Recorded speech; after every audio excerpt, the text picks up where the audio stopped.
ये कहानी ममता की है। बचपन से ही घर में ये एहसास दिलाकर पाला गया कि औरतों को बोलने का हक नहीं है। अरे ममता, जरा जल्दी जल्दी हाथ चलाओ। रोज ऑफिस में देर पहुंचता हूँ तुम्हारे कारण। लेकिन आपका सारा खाना पैक और तैयार भी है।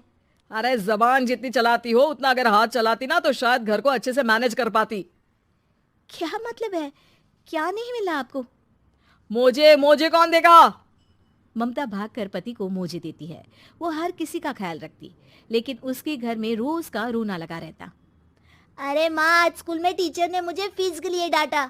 माँ, मुझे अच्छा नहीं लगता कि स्कूल में फीस के पैसों के लिए मुझे कोई भी बात सुनाए। अरे पर बेटा, ये तो पापा करते हैं ना, सारा ऑनलाइन। मुझे तो इसकी जानकारी भी नहीं है। हाँ हाँ, बना लो बच्चों के सामने मुझे बुरा। अरे कहता तो मैं ही हूँ, माना, लेकिन मुझे कोई सपना थोड़ी ना आएगा कि बच्चों की फीस जमा करनी है। अरे बताओगी तो तुम ही ना। ममता की अब ये आदत में शुमार हो चुका था। वो हमेशा हर बात के लिए खुद को ही दोषी मानती। एक दिन वो पड़ोस की दोस्त से कहती है, समझ नहीं आता यार, मैं इतनी डम कैसे हो सकती हूँ। बात तो सही भी है ना। अब पति बेचारा नौकरी करे, पैसे कमाए, या फिर ये देखे कि बच्चों की फीस का वक्त है। क्या करूँ यार। पता नहीं, मेरे पति तो सारा काम खुद ही करते हैं। वो तो कहते हैं कि तुम थक जाती होगी, सारा दिन घर बाहर बच्चे। तो अच्छा, ऐसे भी पति होते हैं क्या? अरे क्या बात कर रही है? भाई साहब कभी तुझे किसी बात के लिए सुनाते नहीं? किसने कहा नहीं सुनाते?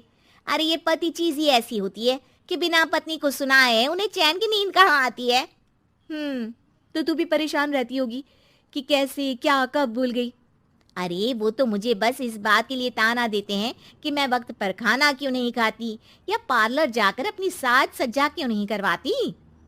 पड़ोसन बोल ही रही होती है कि ममता के बेटे की आवाज आती है।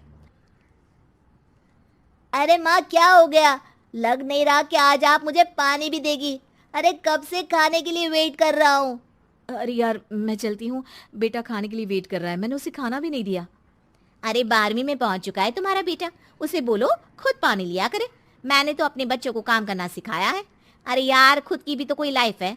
माना जब नहीं कर सकते थे तो किया, लेकिन अब इतने बड़े बच्चों की हर बात मानेंगे तो मुश्किल तो अपने को ही होगी। ममता को पड़ोसन की बात में दम तो लगता है, लेकिन करे क्या, आदत भी तो खुद ही ने डाली थी। ममता घर जाती है कि तभी बेटी आ जाती है। माँ, परसों मुझे एक शादी में जाना है। तेरी वो जो लाल वाली साड़ी है ना, उसे दे देना। मैं आज जाकर टेलर को दे दूंगी, वो उस साड़ी से सूट बना देगा। अरे नहीं नहीं तारा, वो मेरी माँ ने मुझे दी थी और उस साड़ी से मेरी काफी भावनाएं जुड़ी हैं। तुमको ना मैं दूसरी साड़ी दे दूंगी। ओके, कोई बात नहीं, लेकिन आज दे ही देना पक्का। तारा माँ की साड़ी से सूट बनवाकर पार्टी में जाती है, लेकिन जब वो पार्टी से लौटती है, क्या है, मैं तो समझ ही नहीं पा रही हूँ। अरे जब वो साड़ी मांगी थी तो ये छल्ली सी साड़ी क्यों दे दी? मैं ही पागल थी जो इस साड़ी का सूट बनवा लिया मैंने। माँ, जानती भी हो कि कॉलेज में मेरी कितनी हंसी उड़ी। तभी वहां ममता का पति सुनील आ जाता है। अरे गवार औरत, जब बेटी साड़ी मांग रही थी तो दे देती ना। अरे पापा, इनके तो इमोशंस जुड़े थे उस साड़ी से। ममता इतने सब के बाद भी कुछ नहीं बोलती। मेरी बेटी की बेइज्जती हो गई, मैं बिल्कुल बर्दाश्त नहीं कर सकता ये। मैं नहीं चाहता कि मेरी बेटी से कोई भी ज्यादा सुंदर लगे पूरे कॉलेज में। जी, वो पढ़ने में तारा बिल्कुल अच्छी नहीं है, उसकी पढ़ाई पर आप ध्यान दीजिए ना। अच्छा, अब तुम मुझे बताओगी कि मुझे किस पर ध्यान देना और किस पर नहीं। रमेश जैसा ही ये वाक्य पूरा करता है, ममता की बेटी और पति उस पर जोर जोर से हंसते हैं। अरे ठीक है ना, पता ही नहीं चला कि कैसे वक्त इतना बीत गया।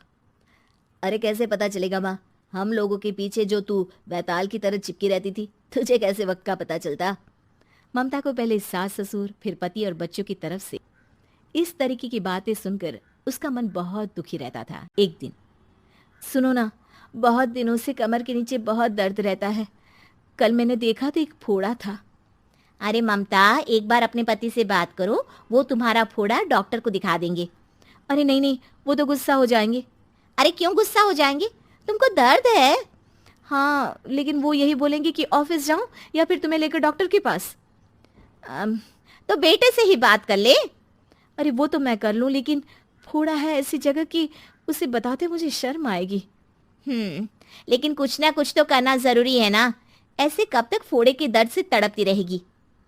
अब तो सोच रही हूँ कि इनसे बात कर ही लूं, वरना दर्द के मारे कहीं मर ना जाऊं। लेकिन शाम को, ममता, क्या किया तुमने आज? खाने के डिब्बे में कैसा खाना दिया था? दाल खराब हो गई थी। कब की थी? दाल तो मैंने सुबह ही बनाई थी, खराब कैसे हो गई?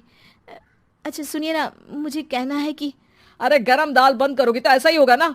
बेइज्जती हो गई सबके सामने मेरी। ऑफिस वालों ने ऐसा मजाक उड़ाया कि क्या बोलूं। कल से ठीक से खाना देना है तो देना, वरना खाना देना बंद कर देना। बाहर खा लूंगा मैं। ममता जो पति से अपनी परेशानी बताने वाली थी, वो अब ये सोचने लगती है कि कल से पति को खाने में क्या दे। अगले दिन ममता थकी थकी सी हालत में, आप लोगों के लिए नाश्ता बना दिया है, खाना बनाने की हिम्मत नहीं है आज तो। रात भर सोकर थक गई है ना, इसीलिए तो खाना नहीं बना सकती। हिम्मत नहीं हो रही है, मैं बस सोने जा रही हूँ। बस मैडम को सोने का बोल दो, फिर देखो कैसे सोती रहती है। माँ फिर वही पराठा सब्जी। अरे हमारे साथ के दोस्त एक से बढ़कर एक नाश्ता खाना लेकर आते हैं, आप तो बस। सभी घर से निकल जाते हैं, लेकिन जब शाम को बेटा घर आता है तो घर में अंधेरा रहता है। बेटा लाइट जलाता है। क्या माँ, तुम्हारा भी जवाब नहीं है बिजली का बिल बचाने के लिए? वो बोल ही रहा होता है कि सामने माँ जमीन पर लेटी मिलती है। वो उसके पास जाता है। अरे माँ, क्या हो गया माँ? तभी वहां पड़ोसन आती है। अरे बेटा, तुम्हारी माँ के पैर के पास एक फोड़ा है, जिसके कारण ये लगातार कमजोर होती जा रही थी। मैंने उसे पहले ही कहा था कि घर में बता दो, लेकिन तुम्हारी माँ किसी को तंग करना नहीं चाहती थी। तभी वहां डॉक्टर आ जाता है। अरे इनके ऑर्गन में दिक्कत है, कोई बात है जो इनके मन में खटक रही है। अरे नहीं नहीं, इसके मन में कोई बात नहीं है, कोई काम है नहीं ना इसके पास, सारा दिन बस घर में ही रहती है। देखिए, मैं तो ये नहीं जानता, लेकिन हाँ, इनके मन में हमेशा कोई बात रह जाती होगी, इसलिए उनकी ये हालत है। अगर आप समय से नहीं ले आते तो हो सकता था कि। अरे नहीं नहीं डॉक्टर साहब, हम पूरी कोशिश करेंगे कि वो ठीक हो जाए। हम लोगों ने अपनी ही परेशानी माँ के सामने रखी, लेकिन किसी ने माँ की दिक्कत को जानने की कोशिश तक नहीं की। हाँ, मैंने भी ममता को हमेशा घरेलू जरूरत से ज्यादा काम का नहीं सोचा था। ममता को होश आता है और वो खुद को अपने बेडरूम में देखती है। वो उठने की कोशिश करती है कि माँ, अब आप नहीं उठेंगी, हम लोग है ना, हम लोग आपको पूरी तरह से खुश रखने की कोशिश करेंगे।